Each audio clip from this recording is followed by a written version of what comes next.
Earlier, I discussed much of this with Florida Democratic Congresswoman Debbie Wasserman-Schultz. She serves as the ranking member of the House Appropriations Subcommittee for Military Construction and Veterans Affairs. Please take a listen.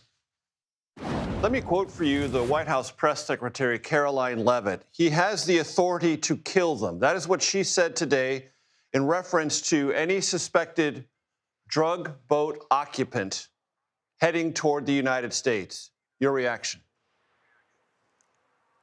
Well, I don't think that Karoline Leavitt or this administration have any idea what they're talking about.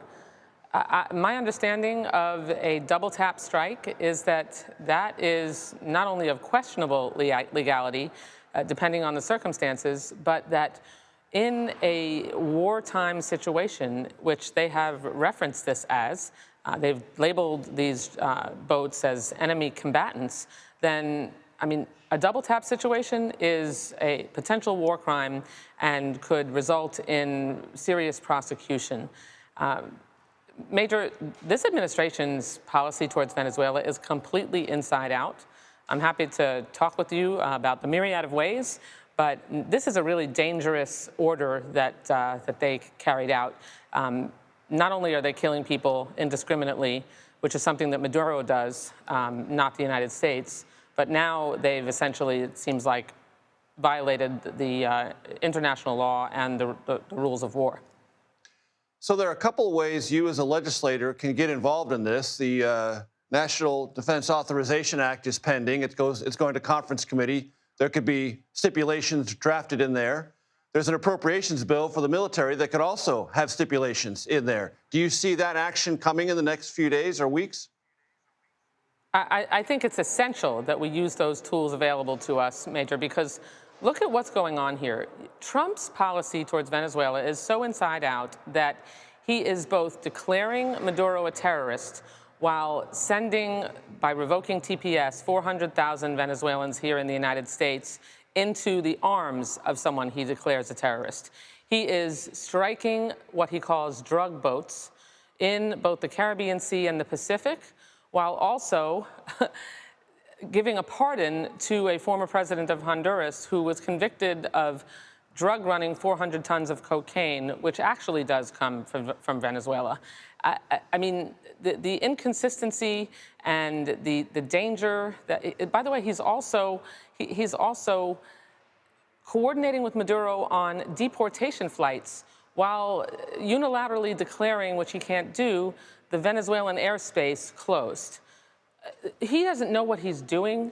He is allowing the killing of people without due process. And what he's not doing is making sure that we can have a transition to democracy in Venezuela, which my constituents, I represent the largest percentage of Venezuelans of anyone in the country, they're desperate to have democracy restored. And the rightful president, Edmundo Gonzalez, should be serving as president. In that regard, Congresswoman, how do your constituents put all this together, what you just described? Clearly, your constituents want regime change in Venezuela. They probably or may not want it done violently at the hands of the United States government. Are they ambivalent about what they see from the Trump administration or what? Oh, no. I mean, they're not ambivalent. I mean, so many of them have families still in Venezuela. And what they universally want is the democracy that was beloved, and the prosperous nation that was Venezuela is restored. And there needs to be a decision made by this administration to engage the Latin American leadership across our region and use the sanctions that were previously applied, that Trump removed, reapply those sanctions and stop letting Maduro take bribes in exchange for the deportations, because what he's doing is Trump is funding Maduro with oil money that previously he wasn't able to get access to because Trump lifted the sanctions. This is what I mean by an inside-out policy. As you well know, 6 Democrats recorded a video saying that members of the intelligence community and the military did not have to follow any illegal order. I'm sure you've had lots of conversations. Do you believe the genesis for that video is what happened on September 2nd with this, as you described, a double tap attack, which is one and then another to make sure that no survivors actually survive? Well, the administration has now admitted that they ordered that double tap, and look, Admiral Horley is leaving, from what I understand, in part because of his disagreement with the Secretary of Defense. Look, more than anyone, I want to make sure that Maduro leaves power. He's illegally holding on to power right now. That's what my constituents desperately want.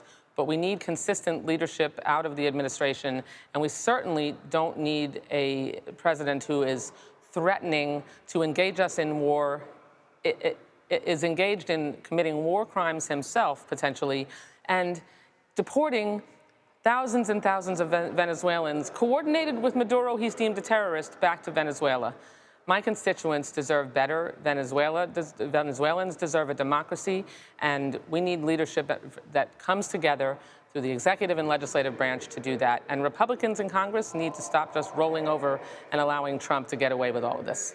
Very quickly, Congresswoman, when the president declares the skies above Venezuela closed in their entirety, what does that even mean? Who knows what that means? He doesn't have the authority to close Venezuelan airspace. And meanwhile, he is coordinating with Maduro to deport, on deportation flights back to Venezuela from the United States. I mean, he has an incoherent, inexplicable policy that makes no sense to anyone, that isn't consistent, and that isn't going to result in what we absolutely need to make sure happens, which is transition to democracy with Maduro's departure and Edmundo Gonzalez becoming the rightful president of the United States, president of Venezuela, like he should be. Florida Democratic Congresswoman Debbie Wasserman-Schultz, thanks so much for your time. I appreciate it. Thank you, Major.